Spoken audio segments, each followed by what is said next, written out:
Hi, my name is Brian Knight from Pragmatic Works, and in today's topic, we'll talk all about virtual learning and scaling learning to a massive amount of people. And in today's kind of world, that's a really important topic.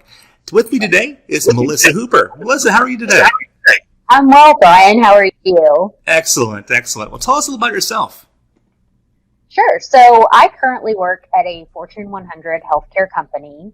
I am responsible for the strategy and the execution of our analytics for this year, next year, over a time horizon. Really what I'm focused on is adoption of what we call a citizen analyst, which is helping people without an analytics background learn the tools and the tricks to be able to leverage things like data in a way that's not scary. Wow. So how many people are you currently trying to roll this out to? So our workforce is approximately 48,000 strong. We've reached over 3,000 people in our a little over a year of training, but we've done a lot of work in the last few months to really ramp that curve up. And a lot of it has to do with our training programs. And I'm really excited to be here today to talk about what we went through, getting the training set up, helping our users understand what we were doing and how we really customized it to be what we needed in order to be successful. So walk me through what did not work and what did work as you were kind of rolling us out to so far 3,000. That's incredible. And then I guess in the future, you're trying to get this out to 30, 40,000 people.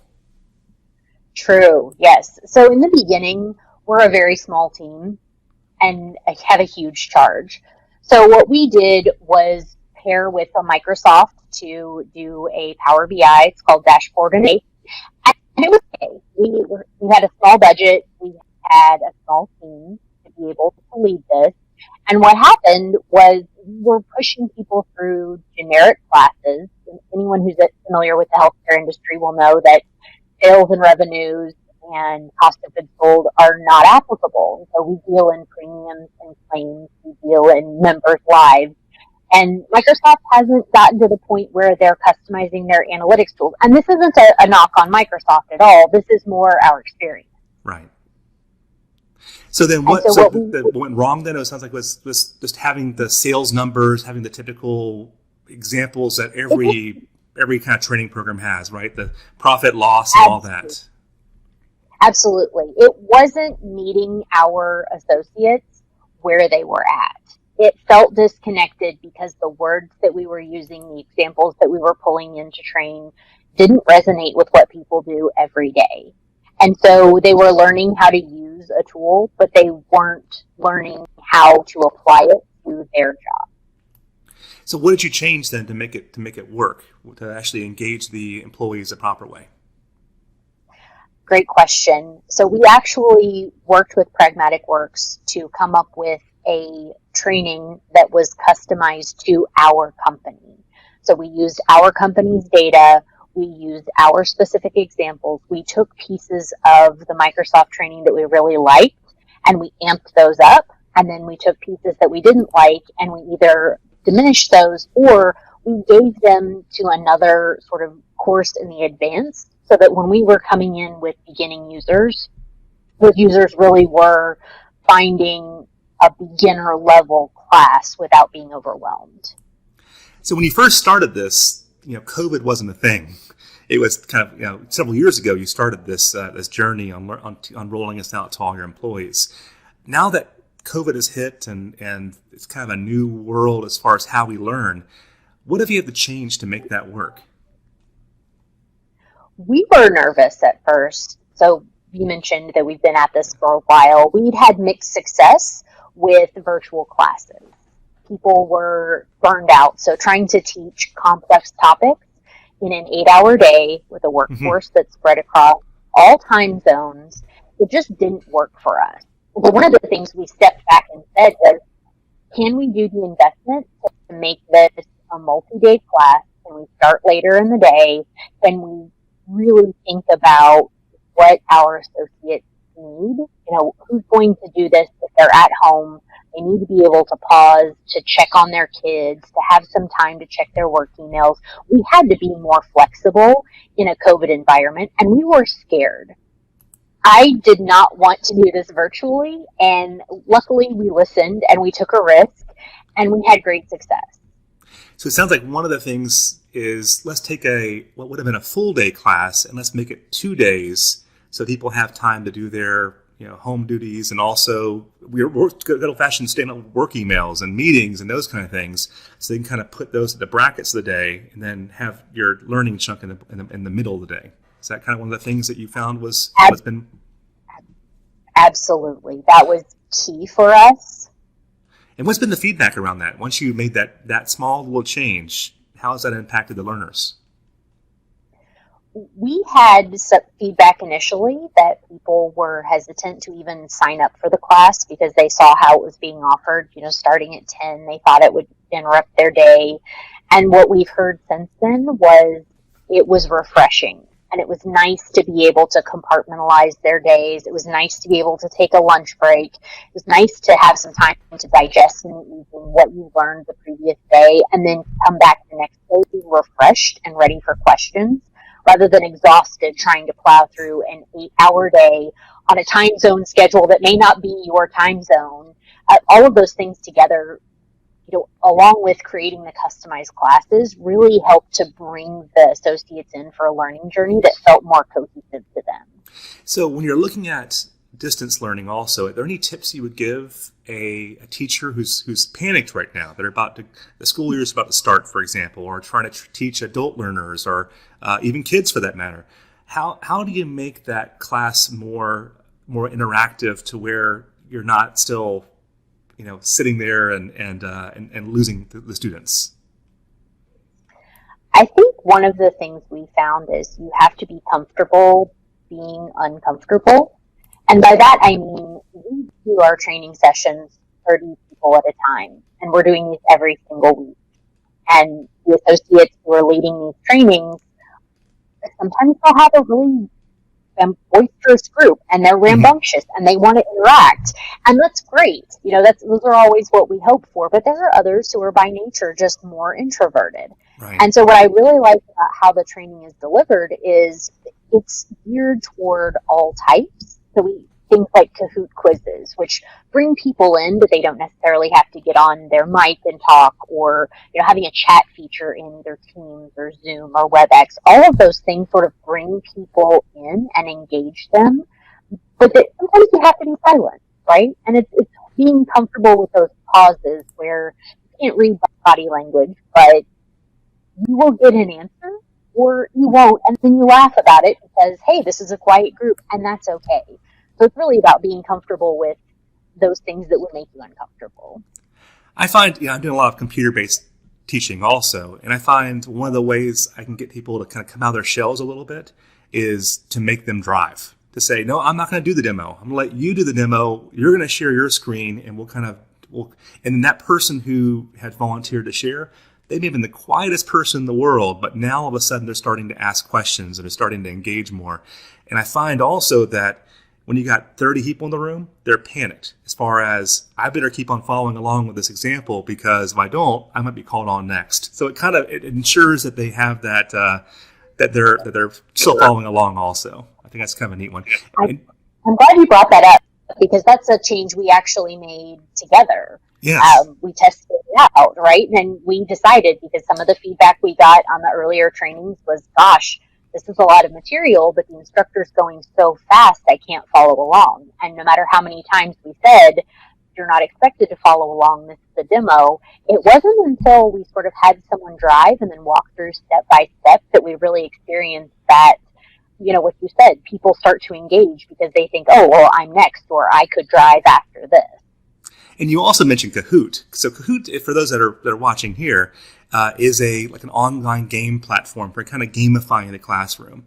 So when I use Kahoot, I'll find that a class of 30, the people that win are surprisingly people that may not have interacted at all. They may be sitting in the background, and all of a sudden they're like in the foreground. It's like a pub quiz almost, and they get really excited when they win. And we make little jokes around it, like whoever wins gets like 10 seconds of uninterrupted eye contact with me, or those kind of things. And it's one of those things. It's a really easy thing. You don't need a prize or anything, but it's for teachers. By the way, Kahoot is free. It's for businesses like myself and Melissa's. where it requires a small license fee, but so we're paying for the educators so they can have a free license. So it works out pretty well. That's awesome, Melissa. So when you look at the virus as a whole and kind of everybody now being teleworking and not everybody, quite a few people teleworking now, how do you think learning might change after this is past and we're not in our homes anymore? I think something that Fortune 100 companies or companies in general are going to have to figure out is, how do we engage people and how do we learn in the future? One of the things, my personal experience, I chose to do my master's degree 100% online. I did that with a very reputable educational institution that had been doing the online MBA for a long time. What I found there was they had unlocked the secret to how you engage people. And I think the Fortune 100 companies and companies in general are going to have to learn, it's a mix. Not everyone learns the same way. It's going to require a mix of, people like to do things on their own versus be in a classroom setting with an instructor. And it's about really finding what works for your workforce. But know that it's possible and it's been successful even outside of a pandemic situation. So when you were a learner for your MBA, for example, how often do they engage those breakout rooms, and how successful was that, you think, versus just being fed the information? So we did in-person classes once a week for 90 minutes, and we used things like Zoom. So when we had to go virtual for my company during the pandemic, I was the first to say, let's have Zoom, let's use breakout rooms, let's be nimble with this, because I had experience with that. We use the breakout rooms, the polling features, all of those technology that are available to people because it is a platform. All of those things just enhance and bring in a learner. I think you're absolutely right. I find that if you don't have some type of interactivity, it could be as simple as typing something in the chat window in the first 20 minutes of a learning session, you're going to lose that person in all likeliness, because you're competing with a lot of things. You're competing with emails, you're competing with the cell phone and Angry Birds and kids running around in the background and puppies and all sorts of things that are way more interesting than learning in some cases. So it's just having that slight interaction, those breakout rooms, the Kahoots, chatting makes a big difference also. So absolutely. You guys have done lots of, how do you measure success then? So how do you know that what you're doing is actually working? So we have two measures. So I mentioned that we're doing Power BI training.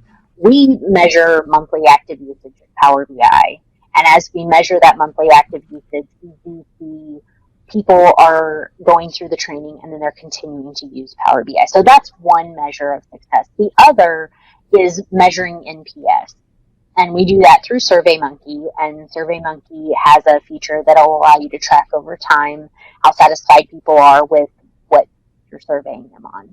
And so we instituted those surveys back in the very beginning, and based on the feedback that we had received, we continued to tweak those. So increasing NPS scores and increasing usage of Power BI are both ways that we measure success. So you're an analytics person using analytics? That's awesome. I'm not an analytics at all. So when you were coming up with your strategy on how you're going to implement this massive task of training just so many thousands of people, what did you use to kind of formulate that strategy? So coming from an innovation background, which is where I was before I started in analytics, we really started in user-centered design. What was a pain point for us before is we tried to use a one-size-fits-all, one-level training, and it wasn't meeting people where they were at. And so that's when we said, let's put ourselves in the shoes of the learner. And let's say, I am brand new to this. I'm scared. I don't know what all of these things mean. How do I have a class that's approachable, but also going to teach us things that we need to know in a way that works? So it's about stopping and saying, what does our customer need? What does our customer want? And then how can we anticipate what they're going to ask for next? And being able to take that approach to this actually allowed us to start creating the classes that people were going to ask for before they asked. And you call that user-centered training? Or what User-centered design, yes. Gotcha. And where can somebody learn more about that? Clayton Christensen actually wrote the book on this at Harvard. There's a very famous story about, what are the jobs to be done? And when a customer buys a milkshake at a drive-thru, what job is going to be done? Is it they want something cold? Do they want something refreshing? It's thinking about it from your customer's eyes and really putting yourself in their shoes. Interesting. Okay. Now that we're just to wrap up here, I guess. Are there any? You have a teacher that's sitting out there right now, panicked about having to deliver virtual classes and having to roll this out to their entire school system, for example. Or you might have an adult learner like myself and yourself. What kind of tips would you give them just kind of as they start their journey on what kind of resources and tips you think would be good places to start for them? So a motto that we have in our house, because we do have a school-age learner, is this isn't a tool, but we have a foundation of respect, and we set ground rules, and we understand that we're all going through this. And that's one of the things that I've had to consistently remind myself during this COVID time is you're not the only one experiencing this. So you're a teacher and you're nervous about this. Your students are nervous about this as well. An adult learner is skeptical that they're going to be able to come in here. So I think a strong partnership, Brian, if we hadn't had Pragmatic Works working with us hand in hand through this, I don't know that we would have been as successful. No, I know we would not have been as successful because it's really about seeking out a partner who understands and then relying on other people who have done what you're trying to do in a way that's been successful. Yeah, I think that it is kind of a new world, frankly, because we had before COVID hit, nobody was really interested in virtual training as far as doing live virtual classes. We had a little bit of that, but it was a very tough sell in many cases. Now it's just people are getting used to it now. Unfortunately and fortunately, it's great to be able to finish a class up and go downstairs and have a drink with the wife or go hug the kids during breaks. That's pretty incredible to experience. So, well, Melissa, thank you so much for joining me today. Thank you. I appreciate the opportunity. And guys, thank you so much. And if you want to reach out or have any questions for Melissa or myself, please put some comments down below in the comment section down below. And thank you so much for joining us today to talk more about virtual learning and kind of the new world as far as training massive amounts of people for your company also. Thank you, Melissa. Thanks.